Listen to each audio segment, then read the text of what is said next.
Part 5, Residue of Rationalism. Now, rationalism has been such an elephant in the room, or maybe it's more like water to a fish, that it has extremely unpleasant effects today. I've already mentioned how it blinkers the thinking of the Democrats who, to be fair, they don't really have a strategy at all. They can only barely do tactics, only until the next election or bong hit. The Republicans, on the other hand, have a strategy going back at least to the Powell memo a half century ago. But the Republicans are still stuck in the alchemical mode, which is more effective. Because it's all based on faith, and what Frank Zappa said was all that Jesus hurrah. So they have a distinct immunity toward or against rationalism and don't practice it so much. Now, I'm not particularly interested in the Democrats versus the Republicans. As Nietzsche pointed out in The Gay Science, a parliamentary system isn't much better than a dictatorship or a monarch, because with a dictator or a monarch, you have one completely Procrustean idea and ideology that you're supposed to have, or else you're a monster. And in a parliamentary system, you have five. But you're still a monster if you see things in a different way that is not encompassed by those five. In the United States, for reasons that Duverger pointed out, and which are extremely well supported by mathematical game theory, we have two. I like to say that there are two political parties. One is an extreme right party with a history of the most vicious kind of racism that only cares about greed and corruption and making a profit. But then again, on the other hand, there are the Republicans. A very nice Jamaican guy I met at a convenience store described them as pee and poo. You can choose which one you get on your face. And so if you happen to have a personal preference between urolagnia and coprophilia, hey, knock yourself out, but I'm not going to get into that very much, because I don't think that either the Repugnocrats or the Repugnocrats are going to save us. And we've got to start thinking in different ways, which I'm trying to convey in this video. So, the other effect is that it changes all of our rhetoric, and I'll go back to these two videos I'm responding to. Why the internet hasn't fixed democracy. Well, it gets the basic ideas right, but it talks about things like aspect and other old philosophical concepts that interfere with reason. It takes the idea of reason as primary, but then there's this other stuff that kind of gets in and throws a monkey wrench into that. Now, I understand that one of the reasons you talk about philosophers and philosophy is because they came up with some pretty good ideas, and you've got to account for them, at least historically. But there is no law yet against also talking about some of the decent philosophers who got things right, like Nietzsche and Peirce, whom people don't really talk about. I mean, they talk about Nietzsche, but they usually get him wrong. As Wanda said in that movie, apes can read Nietzsche, they just don't understand it. So the other one, the Ben Shapiro by Zoe B, has exactly the same problem. Reason is somehow assumed to be primary. And there's this other stuff, these feelings or whatever, that get into it and gum up perception.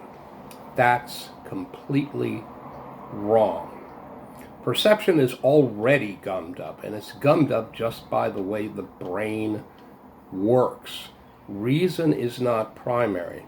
Emotion is not really primary, though it's a little bit more primary than reason, because reason has to use these elaborate structures, whereas emotion happens in creatures that don't really do reason as well as we do, which is not very well at all.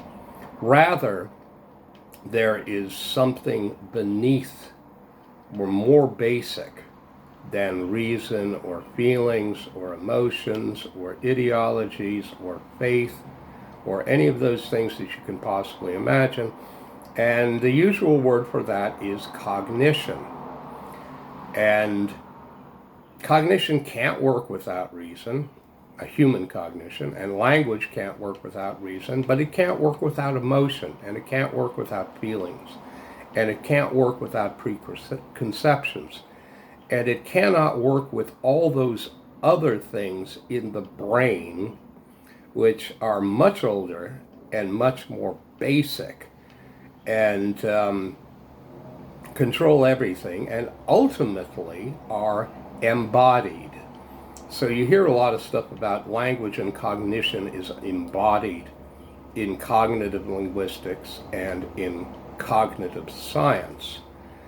And so in order to talk about this and get it right, you really have to start from that perspective. You have to avoid thinking of reason as primary, something that just gets gummed up.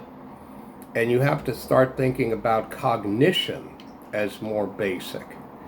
And you also have to pick your words correctly and intelligently so that you don't give the wrong impression. Because as soon as you hear the wrong word, your brain automatically brings up all of the associations with that word, and it biases what you think about it without your being aware of it. Some people talk about the conscious mind. I don't know if conscious is a great word, though conscience is important, because it also just describes being awake. That's consciousness. But let's say we'll take this as a word that we can't figure out a better word than. So the conscious mind is about 2% of the brain. That's the normally in cognitive science, that's the ratio they get. I don't know if it's accurate, but we can prove very easily that only about 3% of speech is about the words.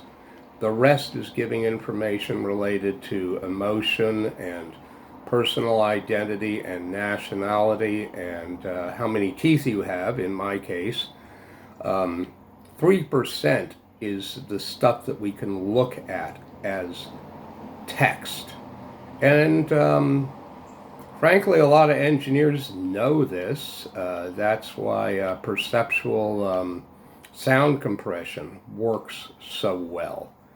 And that's also why NTSC television and JPEG and MPEG compression work pretty well. But we have to understand this. Now, what do we call that 98%? You could call it unconscious.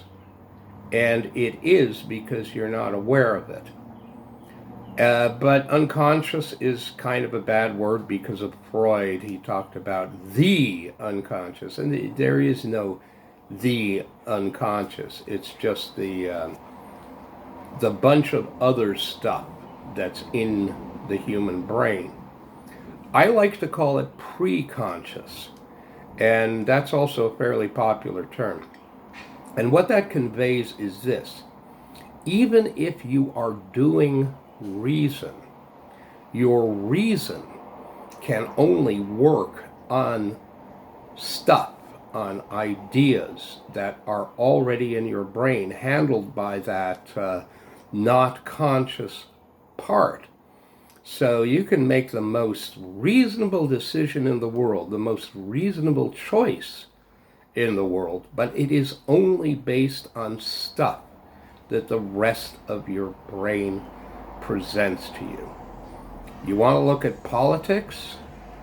Look and see how much of it is making these images in your brain that blinkers your thinking, because it limits what you can think about.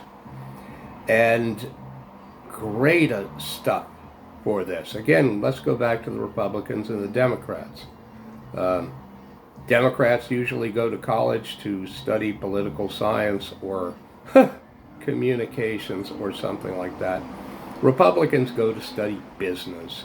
And in business, they take marketing classes. And in marketing, they learn all sorts of wonderful, subtle techniques for doing these things.